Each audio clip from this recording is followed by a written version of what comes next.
Welcome, welcome, welcome to Showbiz Connect, where you make real industry connections.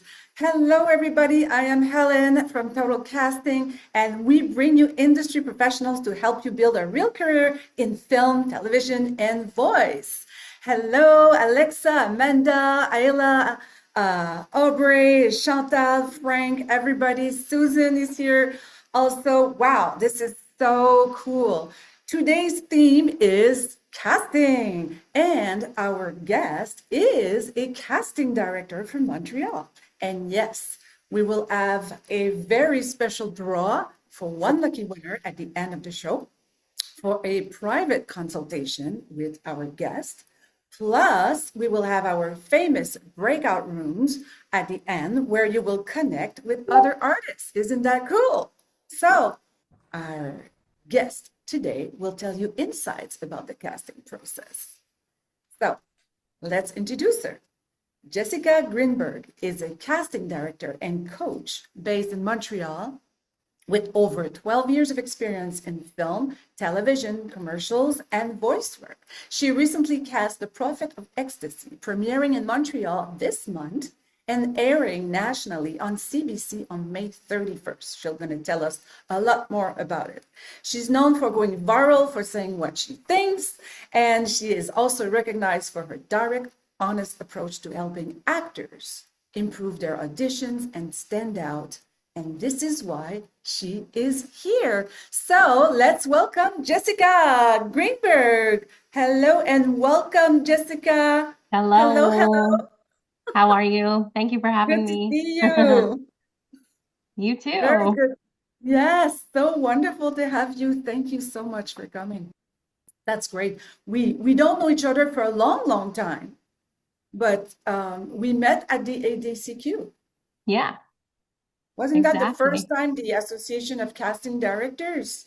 It may have been one of the more formal times, but I've seen you at shows over the years and Yes, definitely out of or different workshops even maybe. Anyway, we've definitely crossed paths so yes. many In times over this the years. business, we cross a lot of paths. Yeah. And of course, I was very curious to find out how did you fall into casting?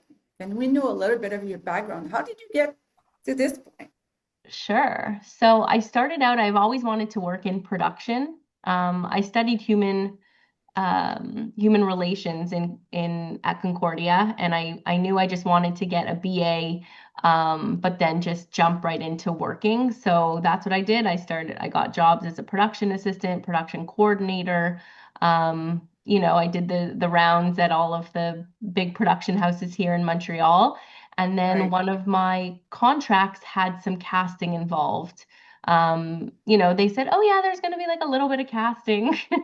I was like, "Oh cool, yeah, like I'll try that." So I was sort of doing both. I was coordinating the documentary side, so working with the crews, the participants, like coordinating all their travel and things like that. And then when we were ready to do the reenactments, I had to cast lookalikes of all of the real people that were part of the interviews and more. So um, that's sort of how I got a taste of casting, and then that production was like a real boot camp for me. Like I learned everything, from coordinating. I was also working on set sort of as a second AD and dealing with talent on set, off set, booking extras, booking talent. I was doing everything. The production had no idea what they were doing either. Like we were all just sort of figuring it out as we go. And so I'm sort of like self-taught in a lot of ways, figuring it out. But then I realized like, okay, this is a job for more than just one person. And, um, and I decided to stick on the casting side because that's really what I enjoyed was working with actors and dealing with agents. And it felt a bit more creative. I like being on set, but I didn't love being on set. Yeah, um, I can just the imagine. schedules, all that stuff, even booking extras, you're so at the, helm of the schedule, and so I liked working with talent, and I stuck to casting, and I sort of worked in-house for that production company for many, many years, Wow. doing everything for them, voice, uh, honestly anything. They were in development a lot, so I was helping them with sizzle reels and casting for that, and they had a few big series going on at the same time. So I had a bit of a team overlooking the team, and then I decided to go off on my own. During like one of the renewals, there was a bit of time between that, so I said, hey, I still want to obviously work on these projects, but I'm gonna, do it independently. Yeah. And that's what I did. And sort of, so here we are. Yes. How many years already Um, on since your, then, you know what? It's funny, a memory on my Facebook just popped up from set of that first production I worked on, and it was 16 years ago. wow, congrats. So yeah, that was six. Not that I've worked on my own, but Yeah, since I really started on that big production, it was right. the will that I learned everything. Um, well, not everything, but a lot. But it's key to be learning all the different positions in a Yeah. production. That's how you learn so much. Yeah, and you learn that wardrobe and makeup is a very special department that you want to keep on your side, and accounting, and yeah, you got to be nice to everybody, because first of all, you never know who's going where after, because everyone Exactly. wants to direct or produce. So yeah, the assistant camera is going to be directing the next thing that, so all to say Yep. is, yeah, be nice to everybody. And Yep.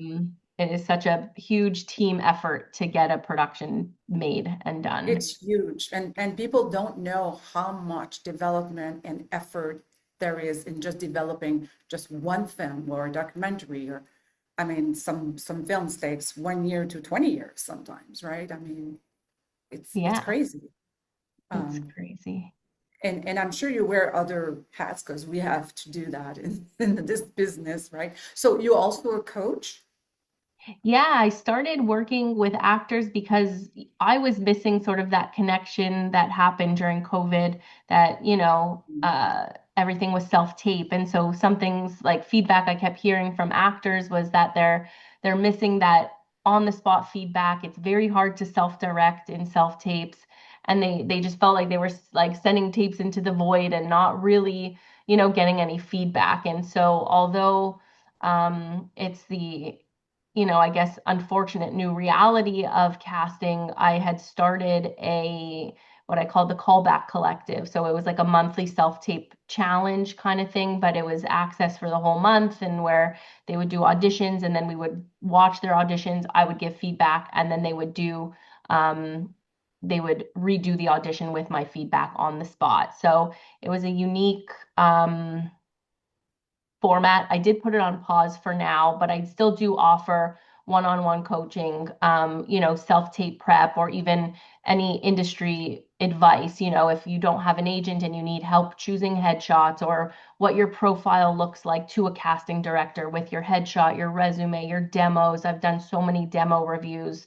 If people send me clips of, different yeah, like sort of what order, what matters, what doesn't. So I've done a lot of that. And what's so cool about like social media is like I've even helped people in Australia, in Calgary, in New York, and all to say is like actors everywhere are facing the same issues and the same challenges, and so that was, Yes.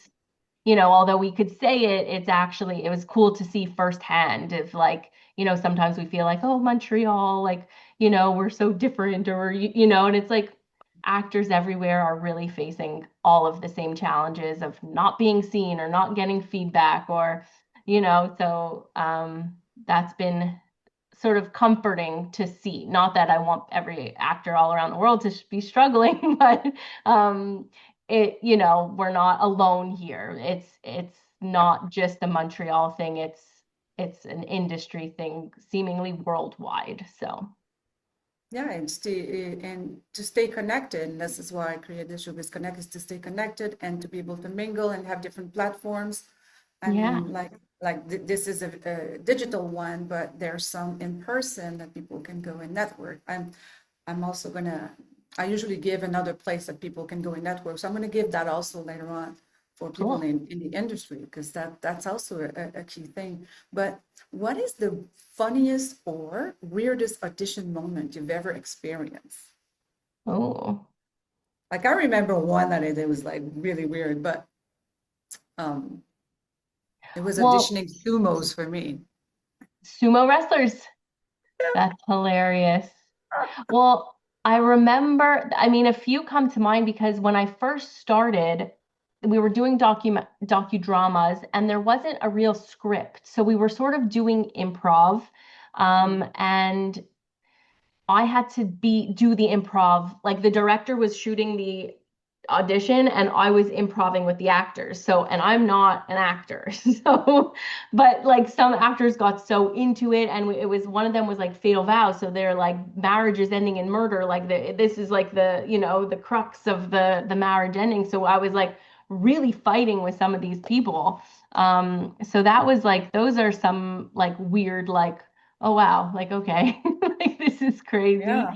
Um, improving and um yeah, and what happened? Oh, I made a video about this actually. There was I was casting a role and there was like a kissing scene in the role and this was all done by self-tape, but there were some actors that like would sort of like fake kiss like a stuffed animal. And I was like, that is so weird. Like just skip it. We don't need to see you like, you could sort of fake intimacy like with the camera, like how you move in closer, but like we don't need to see you like air kiss or kiss a stuffed animal or something else, we could figure that out down the line. So that's something that I remember was like so weird. Wow. Some things Yeah. are really weird through self tapes too. Some people take liberties and you're just like, I've seen nudity in a self tape before. That was shocking. Oh my gosh. Yeah. Yeah, some people So have no all inhibition. kinds. Yeah. That's always a little, yeah, weird. Yeah. I don't think I ever had that. But yeah, it's always surprising the things you can get. And you could make a collection of all those weird self-tapes and make like, that could be fun. If only we were allowed. If only that was That's right. if that was ethical. Very, very, very. We were talking about wearing a lot of hats before and Yeah. US coaching, but um, were you writing or trying to produce something as well, wearing other hats? Yeah. Yeah. Um, yeah. Well, I remember during COVID, a friend and I, Netflix was had like an open casting, but like they were looking for pitches. And so we jumped on that and we wrote a pitch. Um, and did the whole, circuit for Netflix, like got everything prepared. We wrote a pilot, the treatment, the synopsis, like all of that. That's how I spent a bit of my time of the pandemic. And so we submitted to that.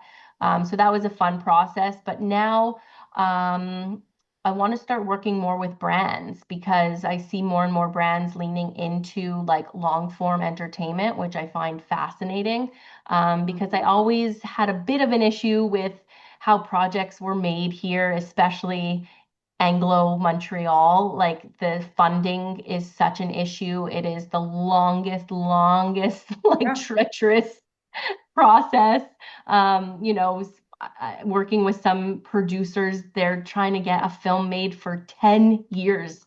And I'm Yes. like, there has to be a better way. Like I just, I think part of the reason why I love casting is like, and production, it's so fast paced, and like you do the work and you see the work. Like, and that's Yeah. what I love. It's like a bit of like instant gratification, that's why I Yes. love production, but there has to be a like more funding. We have to be more sustainable, more independent from the US. So these are things that I always had like issues with. And more I see brands leaning onto like producing they're becoming their own studios. So they're producing their own short films, their own documentaries, their own Absolutely. web series, comedy, like, and it's so cool. And so all to say is I'm working on a project. My cousin has a restaurant, so I'm working on a bit of like a proof of concept for his place, and which is in Montreal. and trying to get that, and then Around. maybe working with other big brands in Montreal because I love Montreal and I love our talent here and I know we have so much to offer. So to, put us on the map a little bit more, that would be Mm. like my greatest achievement is really to spotlight and highlight Montreal. Yeah, and producing is kind of like connected to what you do. So I mean, it's a normal thing to have that on the side, some passion projects, right? There is a Yeah, couple of producers in the audience right now also who did some production, so they can understand that you gotta wear a lot of different hats for sure. yeah. And do you book extras as well? I don't. I did when I first started. And then I was working on a film with Rosina Bucci actually, Yes. and we loved the director so much. He's like, "Can you please just guys, can you do it for me? Like, there's only about 12."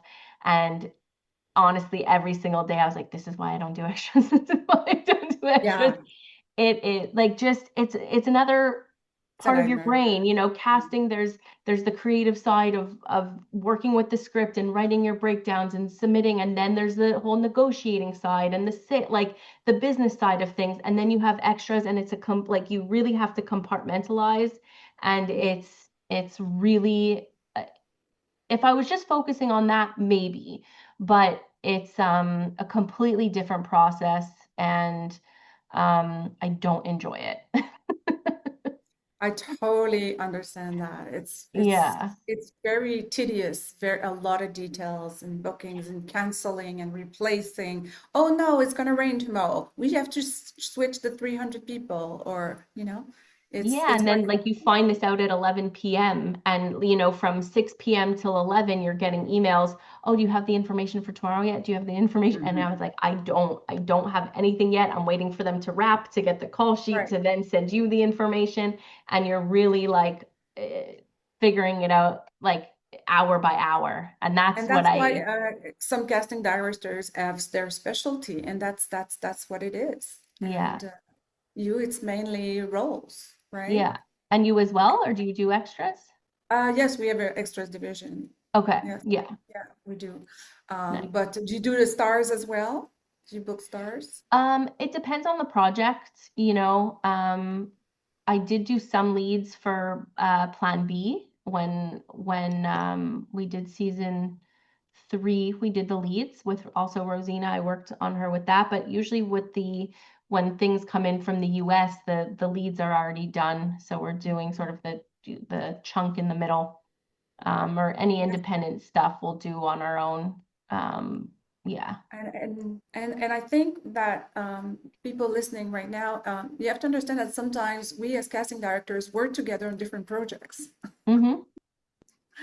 So, and sometimes I work with Gina D'Amico, I will work, right? And you work with Rosina. So it's kind of a good friendship, good fit Yeah. for certain I love projects. working with someone else.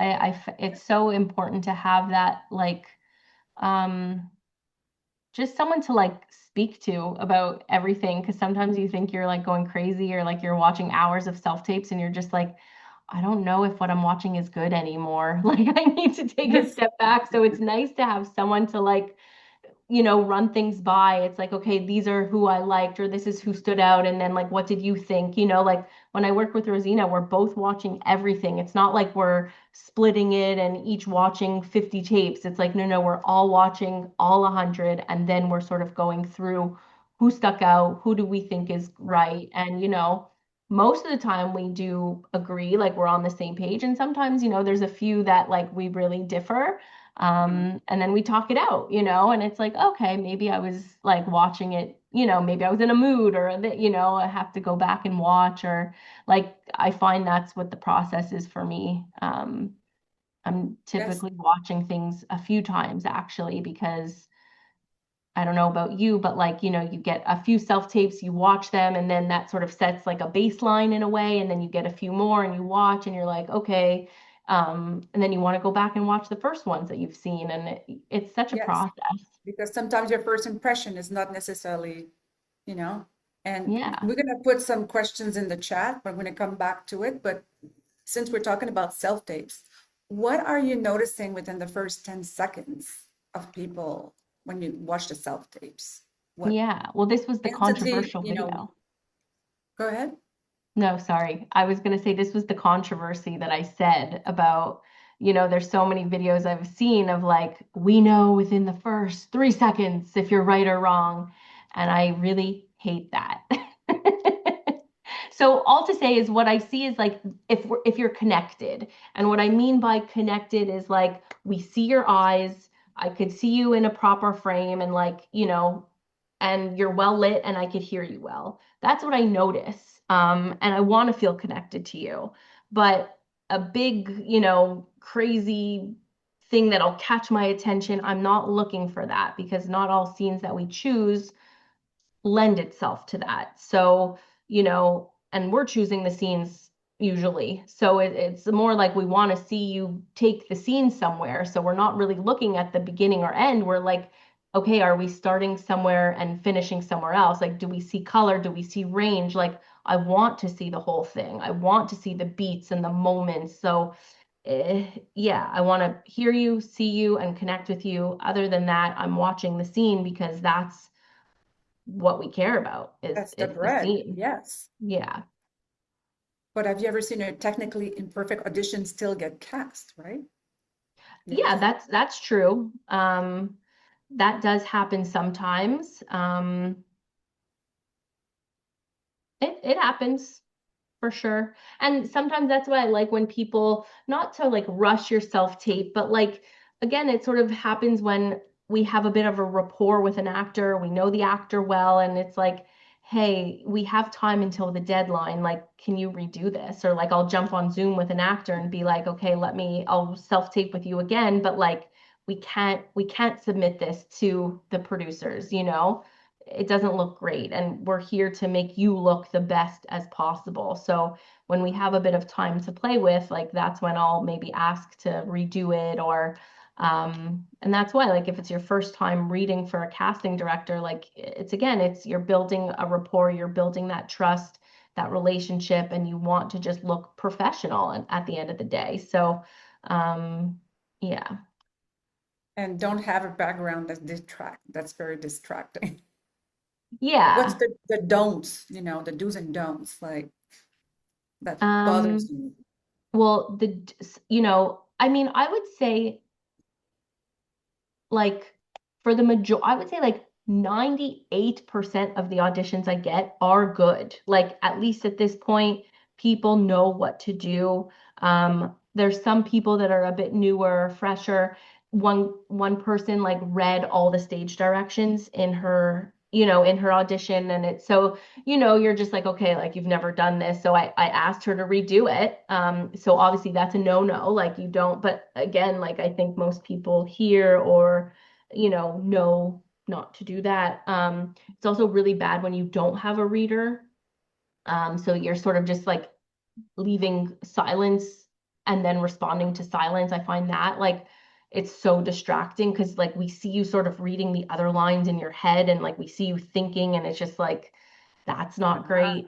a very good point. So and I always like to say like maybe not all casting directors are like this, but like if you can't find a reader, like let us know. Like, if I'm excited to see your self-tape, like I will jump on a Zoom with you and read with you, like I can't necessarily like direct you because I can't give an advantage, but like if you need a reader, like I'll help you with that, or maybe your agent could help or I don't love the AI readers, but I prefer it over no reader. Um, so Yeah. And there's definitely sometimes you can options read out the there. lines yourself and then play them while you do your scene.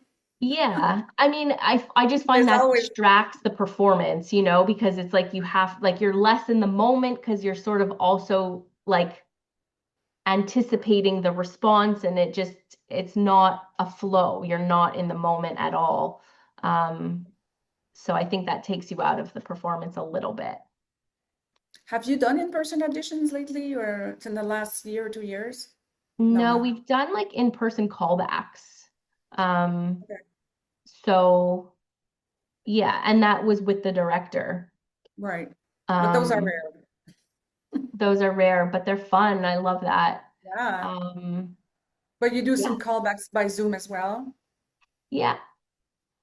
And Zoom Mm. is good. I know actors don't love it.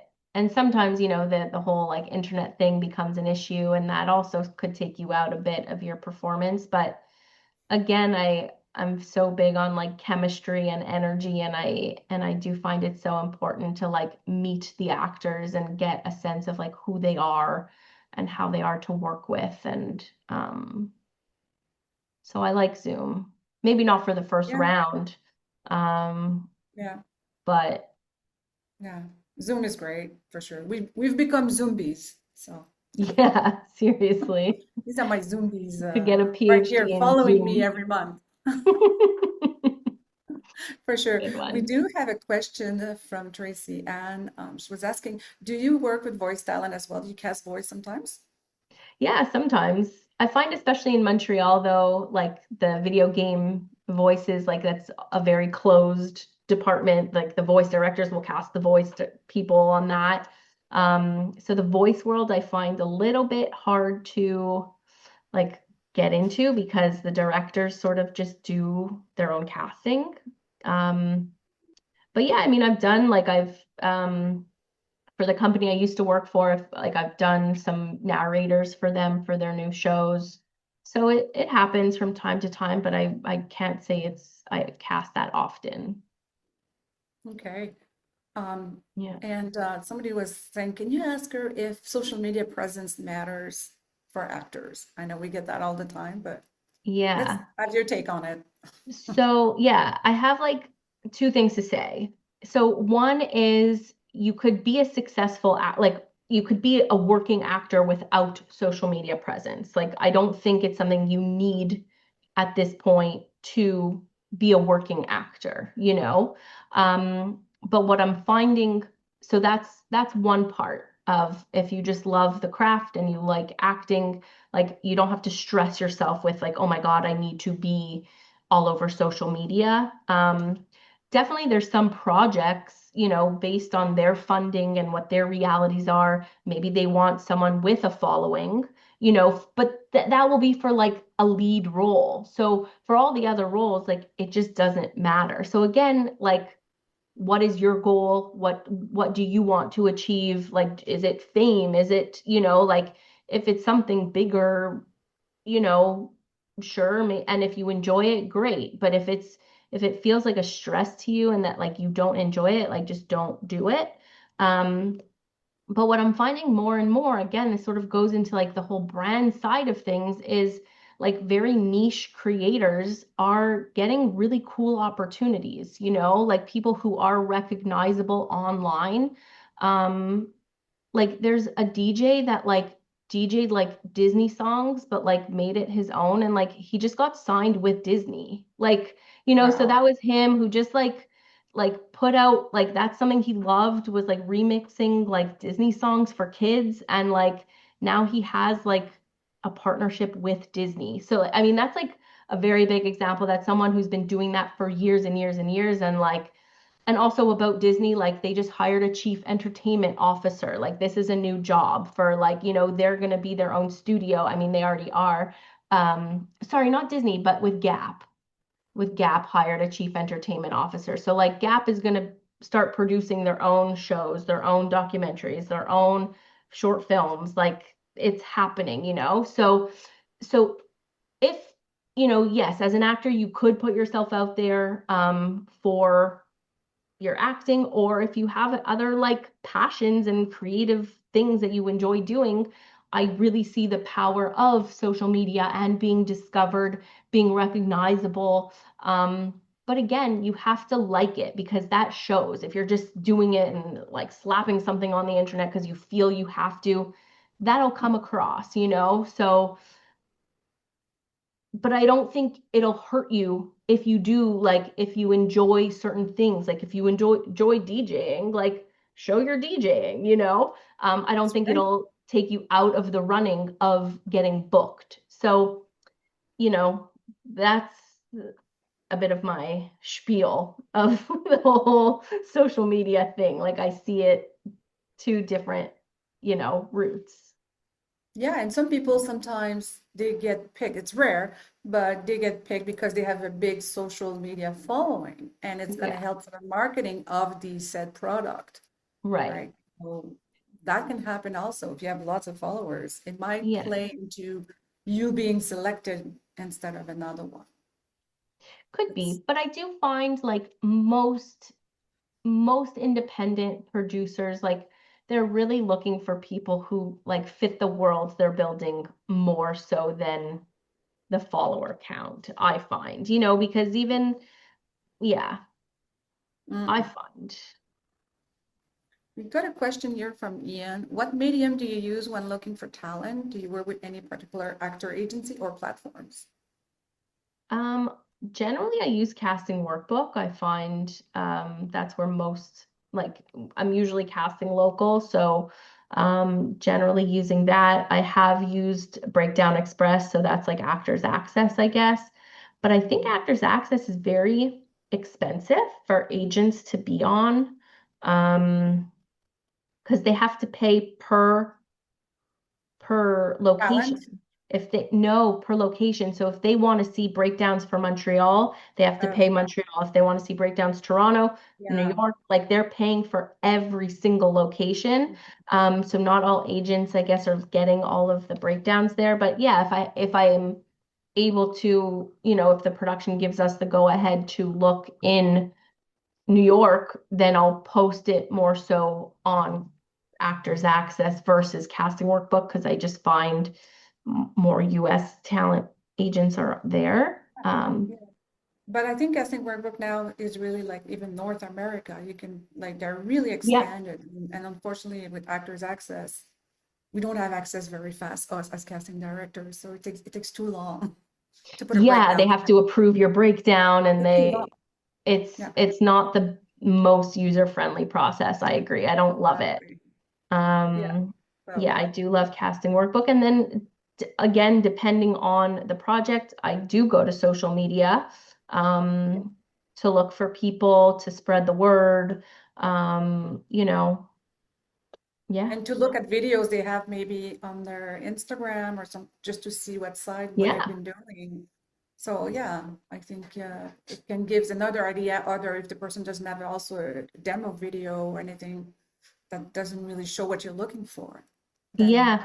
Well, a good example of that actually is I was casting for a film and I was looking for literally the role was woman in a red dress. And the director who's from LA.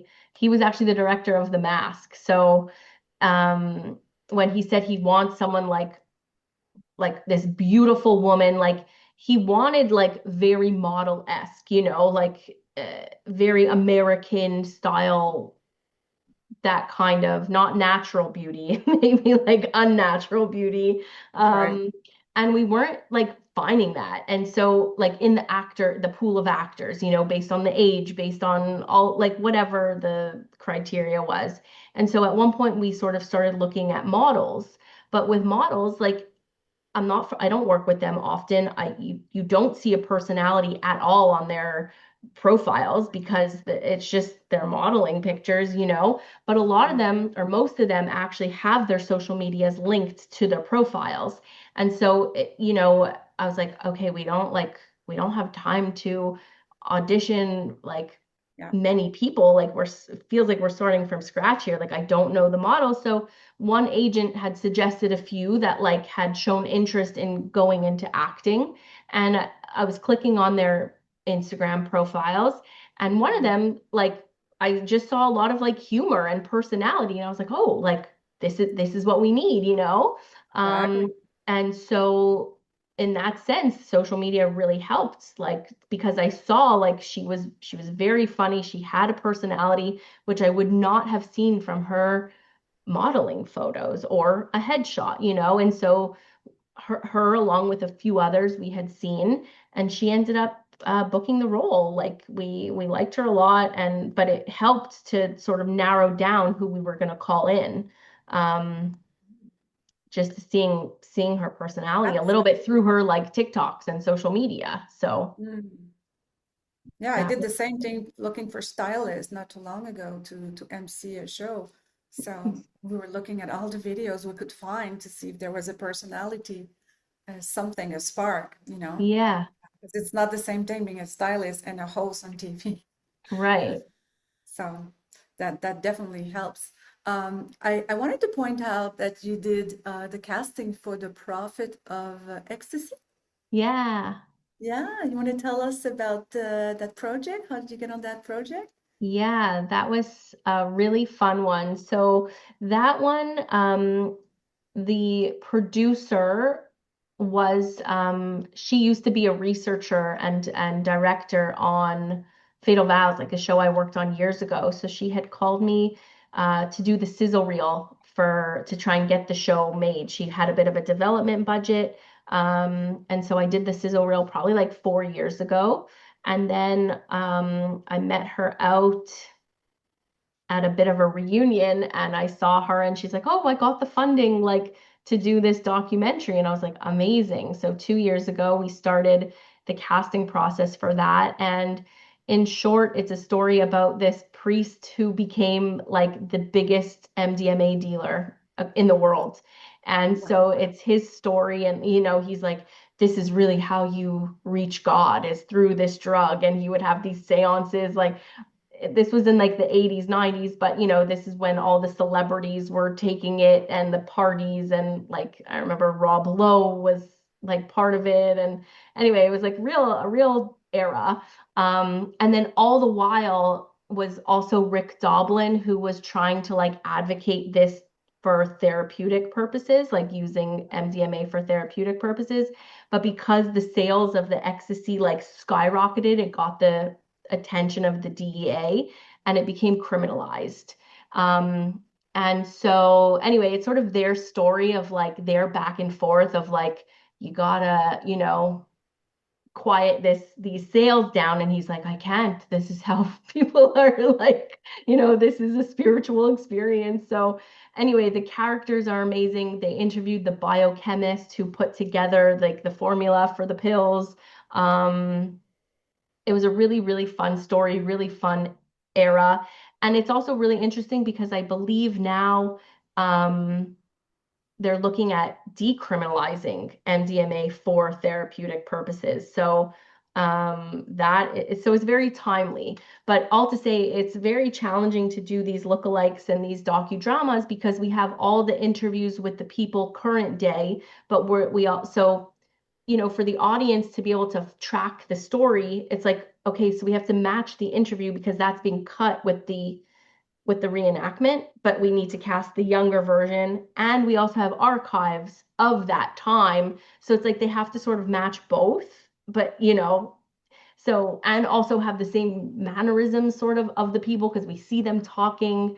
And the director was also so like particular about eye color. He's like, no, no, no, like if they don't have blue eyes, like, no, I can't see that. And I was like, what about contact lenses? He's like, no, no, no, you see that through the camera. And I was like, fix it in post. And like, so if like someone had Right. blue eyes, but their interview, they had brown eyes, he's like, no. And so he was so particular about that. But he Right. knew these people so well. He's the creator of the project and he did all the interviews. He got to know the participants like so closely and he sort of knew how they spoke. And so it was really fun working with him on that.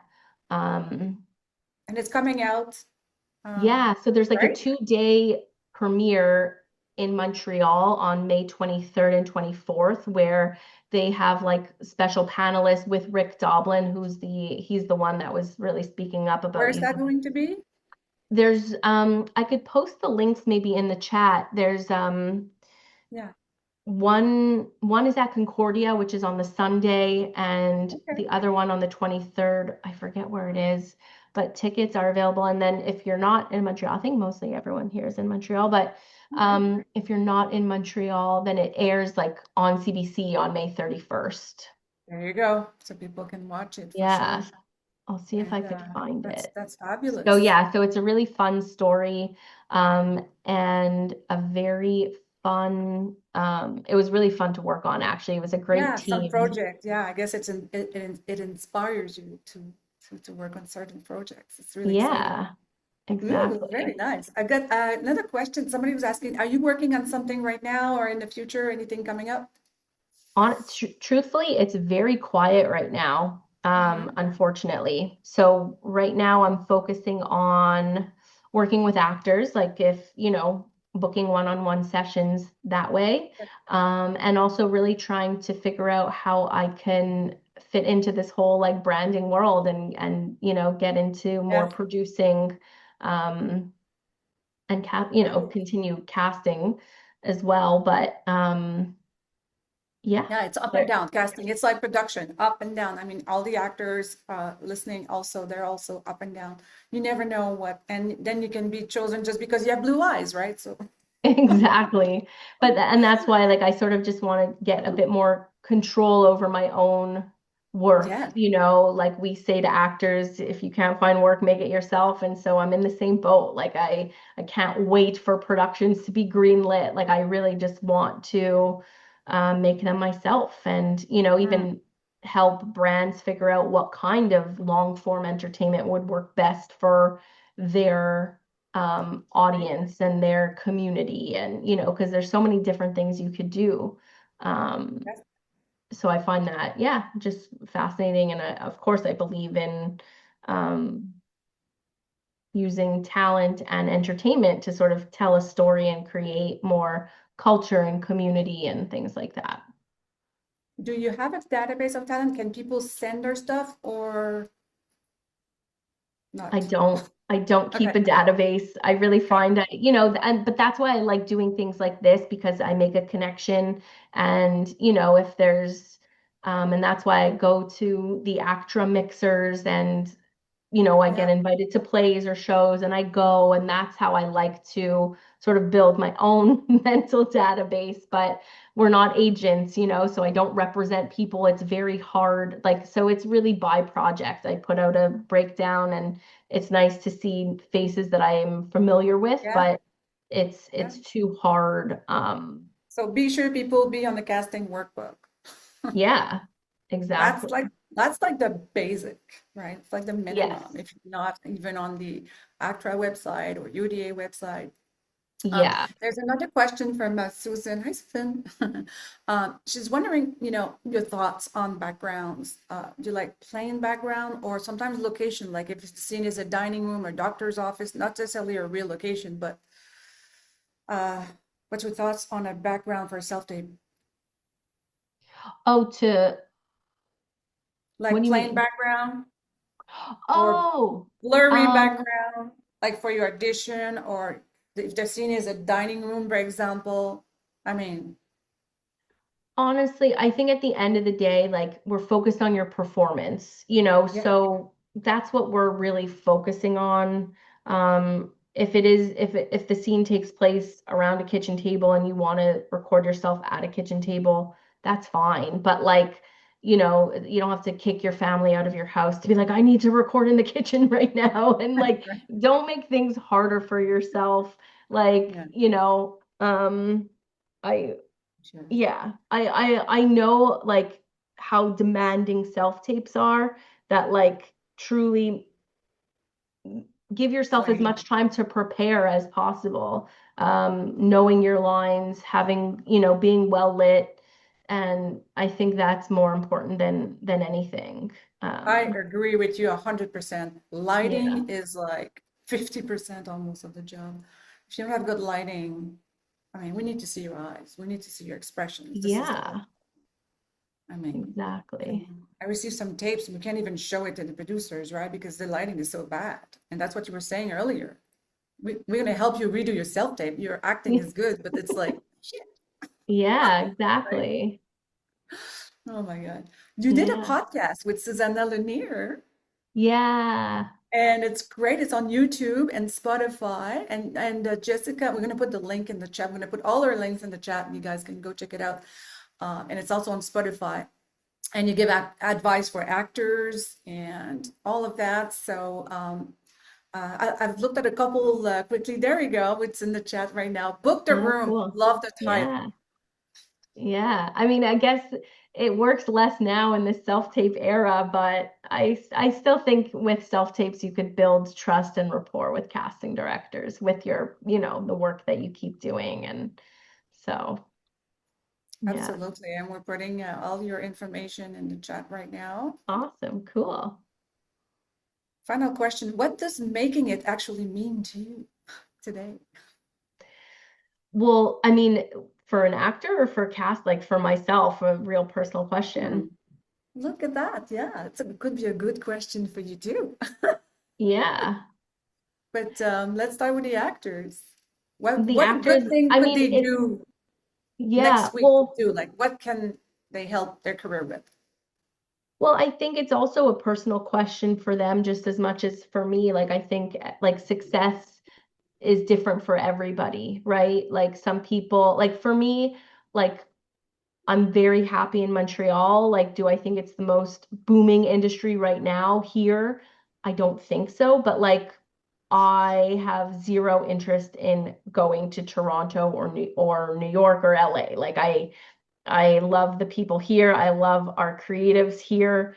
Um, like so, you know, my parents' friends have always asked, like, don't you want to try like going to Toronto? I'm like, no, I don't really like the people there. I don't like the vibe. I don't see myself there at all. So for me, like just being like working and being able to support myself in Montreal, in the city that I want to be in, close to my family, like I'm happy. Yeah.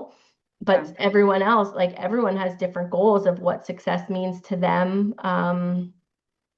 I have like other goals, like I would love to cast a comedy series, Mhm. from the beginning, putting together an ensemble. That's something I've always wanted to do. Um, Okay. so that, but overall, like I think just like having a good balanced life um is making it. Yeah. Well said. Same for the talent out there, having a balanced life, to be authentic, to show up, to do what you need to do, to be disciplined, to do the Yeah. next step, just to grow and learn. And just the fact people are showing up even today, it Mm-hmm. shows that you want to enhance yourself and grow and go a little further. So, Exactly.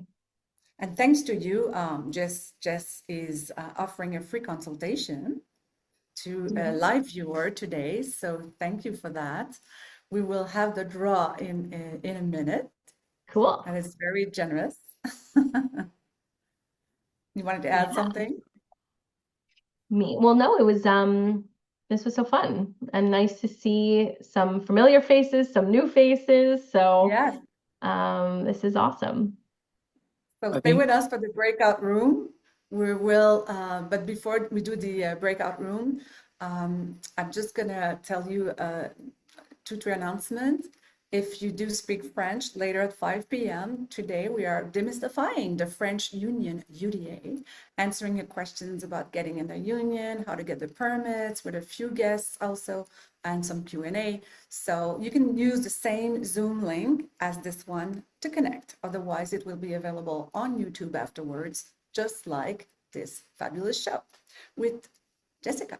Secondly, also for the ones who would love to do voice work but don't know how to start, there's a one-day class next Saturday where you get to learn how the audio world works. Plus, you get a voice demo to top it all. There's only 5 students. There's 2 spots left only because there's only 5 people. And we're going to put the link in the brochure in the chat. So, voila. Also, if you want to receive casting calls or background acting opportunities, make sure you are registered in our database through our website. We do have a database called at totalcasting.ca, and you click on registration. So there you go. I'm going to put the link in the chat as well. And lastly, I'm also offering for everyone a free cool networking tool. I think I mentioned in other shows. It's called OWL, OWWLL. I think Sierra, we still have the link for that. It's like networking in real time. You can call people actually on the phone and you get paid if people call you. So you get a free $10 to sign up bonus. And I'm going to put the link in the chat as well. Don't worry, you'll have time to copy the whole chat after with the three dots on the top right.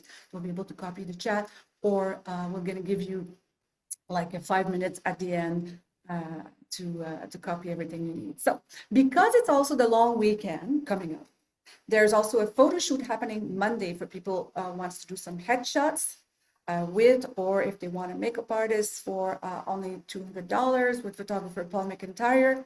You can see his style there on the screen, and I'm going to put the link in the chat if this is something that you need to renew or you don't have a headshot yet. So this is special because Monday is a holiday, so it might not infringe on your time. And also for the next networking, we have networking next week, Wednesday, 6 to 8 for people in the industry. If anyone would like to swing by, it's free and you never know who you're going to meet, right? It's called networking. So we're going to put the link as well in the chat. It's like people in the entertainment industry. And actually last time I was there, I met a producer who wants to invest in a movie. So who knows, right? So listen, keep the buzz, my showbiz, and share the link to Showbiz Connect for others to profit the knowledge and the connections. Again, we will leave the Zoom open for 6 minutes with music to give you plenty of time to copy the chat. A huge thank you for my guest, Jessica. And I will see you back next month on Showbiz Connect, and maybe some of you will see you later on at the French show. Thank you, everybody. Merci. Thank you. Ciao. When you're dreaming of the screen